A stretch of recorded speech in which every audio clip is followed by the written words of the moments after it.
வணக்கம் நேர்களே, இது ஷர்மிளா டாக்கீஸ். நான் உங்கள் டாக்டர் ஷர்மிளா.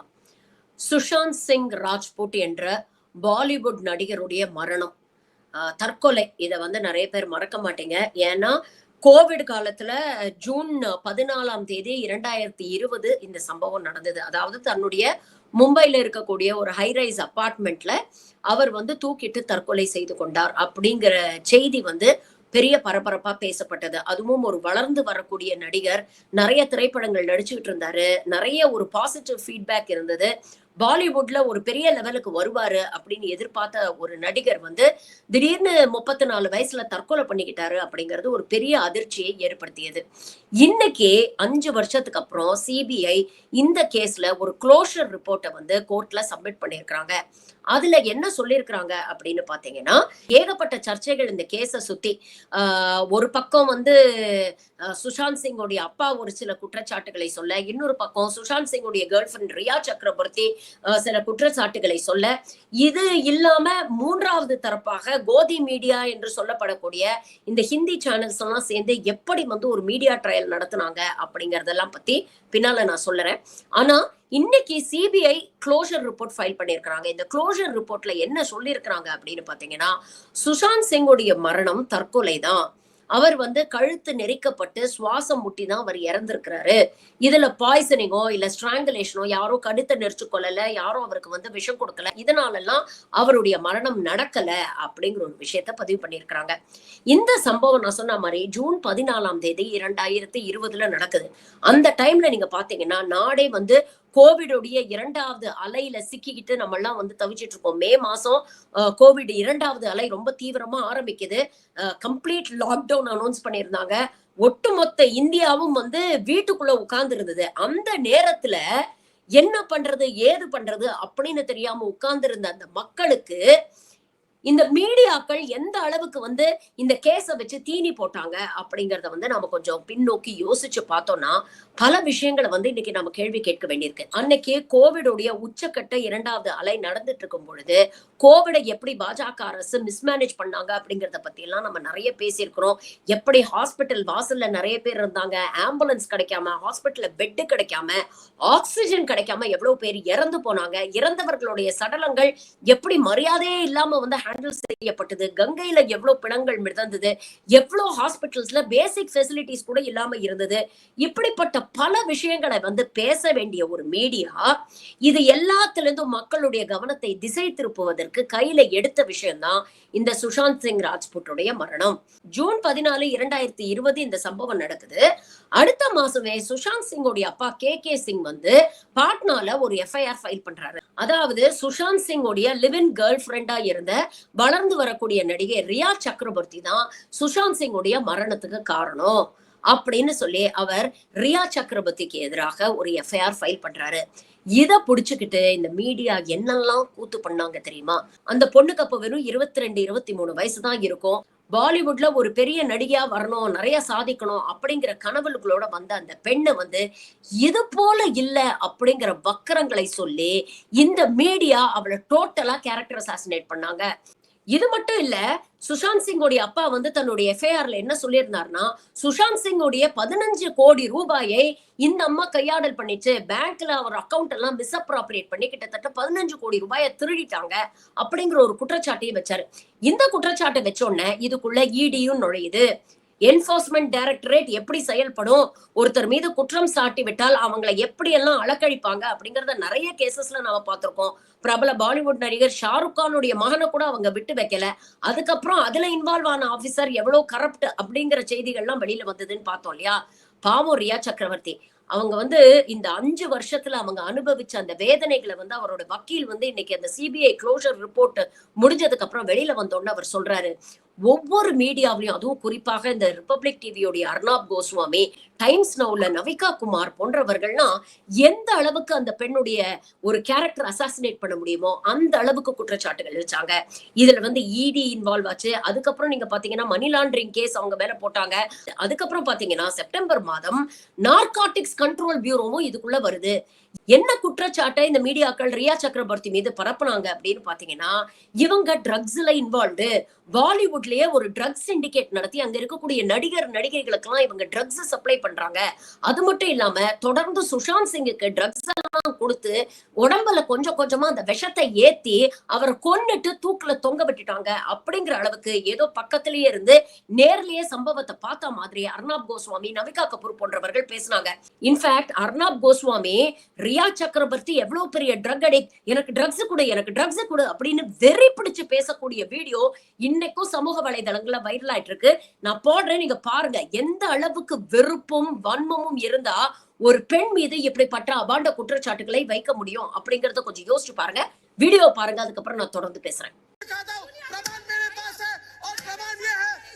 चक्रवर्ती के व्हाट्सएप कन्वर्सेशन मेरे पास है। अरे रिया चक्रवर्ती बोलती है ड्रग दो, ड्रग दो, ड्रग दो, ड्रग दो, ड्रग दो, मुझे ड्रग दो, मुझे ड्रग्स दो। वो कहती है मुझे ड्रग दो, मेरे लिए गांजा लाओ, चरस लाओ, एमडीएमए लाओ, एक्सक्यूसी लाओ। अरे वहां पे प्रमाण है उसके पास। अरे ड्रगी कौन है? रिया चक्रवर्ती ड्रगी है। वो कैसे कह रही है?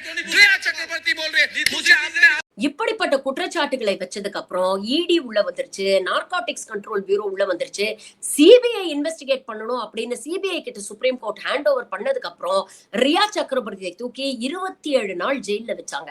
எந்த குற்றமும் செய்யாத அந்த சின்ன பெண்ணை தூக்கி 27 நாள் ஜெயில வச்சாங்க.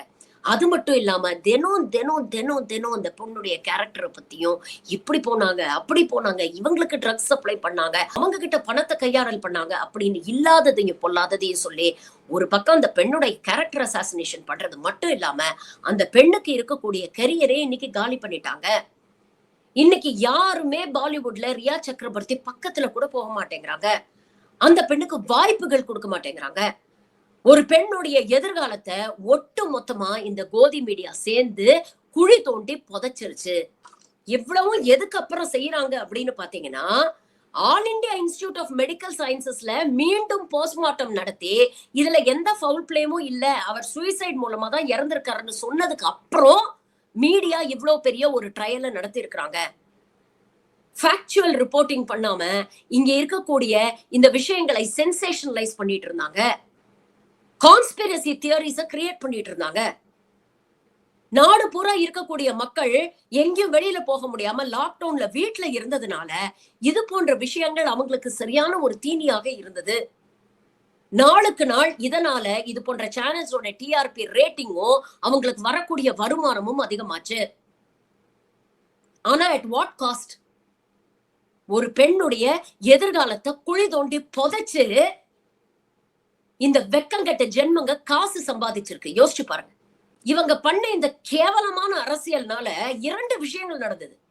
ஒண்ணு, நான் சொன்ன மாதிரி ரியா சக்கரவர்த்தியோட வாழ்க்கையே ஊத்தி மூடிட்டாங்க.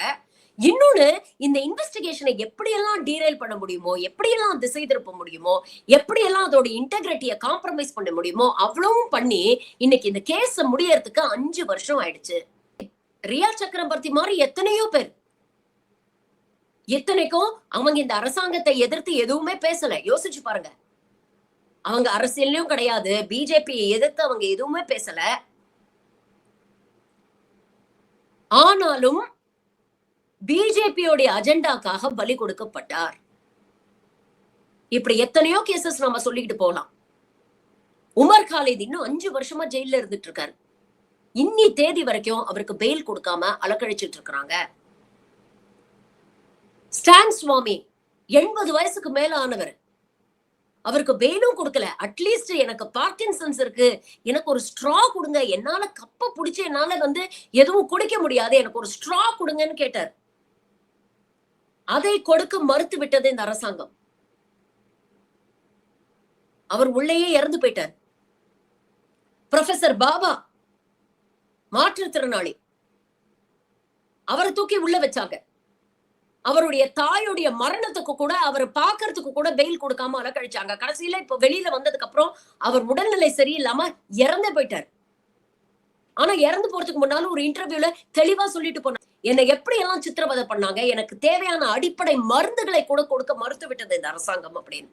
இவங்களுடைய நிலைமையாவது நமக்கு ஓரளவுக்கு புரிஞ்சுக்க முடியுது. அரசாங்கத்தை எதிர்த்து பேசிட்டாங்க, அந்த காழ்ப்புணர்ச்சியில அரசாங்கம் இப்படிப்பட்ட விஷயம் எல்லாம் செஞ்சிடுச்சு. ஆனா ரியா சக்கரவர்த்தி சுஷாந்த் சிங்க காதலிக்கிறது தவிர, அவங்க கூட வாழ்ந்ததை தவிர அந்த பொண்ணு எந்த தப்பும் பண்ணலையே.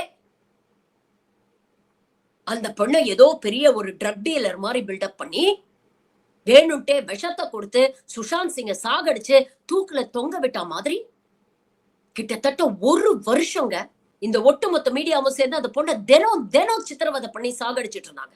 இன்னைக்கு சிபிஐ தெளிவா சொல்லிடுச்சு, சுஷாந்த் சிங்கோடைய மரணம் தற்கொலை, இதுக்கும் ரியாவுக்கும் எந்த சம்பந்தமும் இல்ல. மணி லாண்டரிங் பண்ணி அவர்கிட்ட இருந்து 15 கோடி திருடினதுக்கு எந்த ஆதாரமும் இல்ல. ட்ரக்ஸ் டீலிங் பண்ணதுக்கோ இல்ல ட்ரக்ஸ் சிண்டிகேட் நடத்துறதுக்கோ எந்த விதமான ஆதாரம் இல்ல.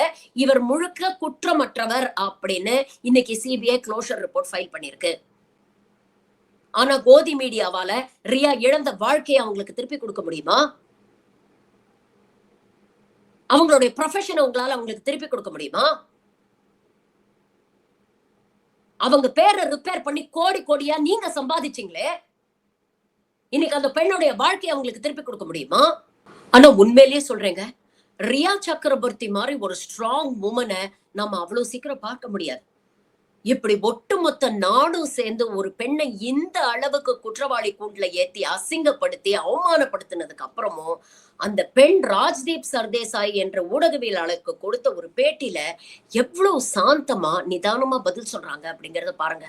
மும்பை போலீஸ் கிட்ட நான் எல்லா உண்மையும் சொல்லிட்டேன், இப்ப கேஸ சிபிஐ கிட்ட மாத்திட்டாங்க. இடி வந்தாலும் சரி, நார்காட்டிக்ஸ் கண்ட்ரோல் பியூரோ வந்தாலும் சரி, சிபிஐ வந்தாலும் சரி, உண்மை மட்டுமே என்கிட்ட இருக்கு. அந்த உண்மையை மட்டுமே நான் பேசுவேன்.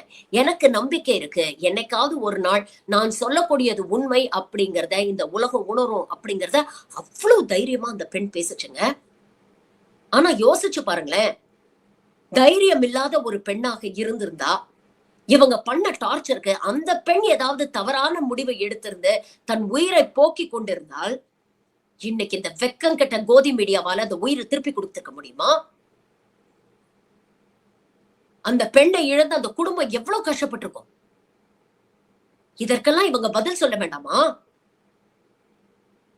அப்ப என்ன பொறுத்த வரைக்கும் ரியா சக்கரவர்த்தி கண்டிப்பா இந்த கோதி மீடியா சேனல் மீதெல்லாம் மான நஷ்ட வழக்கு போடணும். போட்டு கோடி கணக்குல டேமேஜஸ் கிளைம் பண்ணணும். அவ வாழ்க்கைய கூறு போட்டு வித்து சம்பாதிச்சீங்கல்ல, இன்னைக்கு அந்த வாழ்க்கைய மறுபடியும் சீர் செய்ய வேண்டியது இவங்களோட பொறுப்பு தானே. இன்னைக்கு அவங்களுக்கு ஒரு நல்ல விஷயம் நடந்திருக்கு, இந்த குற்றத்துக்கும் அவங்களுக்கும் எந்த சம்மதமும் இல்லை அப்படின்னு சொல்லிட்டாங்க. இனிமேலாவது அந்த பெண் தன்னுடைய வாழ்க்கையில தங்களுக்கு பிடிச்சதை செஞ்சுக்கிட்டு நிம்மதியா இருக்கணும் அப்படிங்கிறதுதான் நம்மளால முடிஞ்ச வரைக்கும் நாம சொல்ல முடியும். Riya is not the first, Riya will not be the last. அதனால தயவு செஞ்சு இந்த கோதி மீடியால வரக்கூடிய செய்திகள் இல்ல வாட்ஸ்அப்ல வரக்கூடிய செய்திகள்லாம் அப்படியே நம்பாதீங்க, நம்பி ஃபார்வர்ட் பண்ணாதீங்க. இந்த சுஷாந்த் சிங் விஷயத்துல கூட இது போன்ற செய்திகளை எத்தனை பேர் ஒரு பரபரப்புக்காக ஃபார்வர்ட் பண்ணிருப்பாங்க. அப்படி ஃபார்வர்ட் பண்ண ஒவ்வொருவரும் குற்றவாளியே. அப்படி பண்ண ஒவ்வொருத்தரும் இன்னைக்கு மனசார அந்த பெண்ணுகிட்ட மன்னிப்பு கேட்கணும்.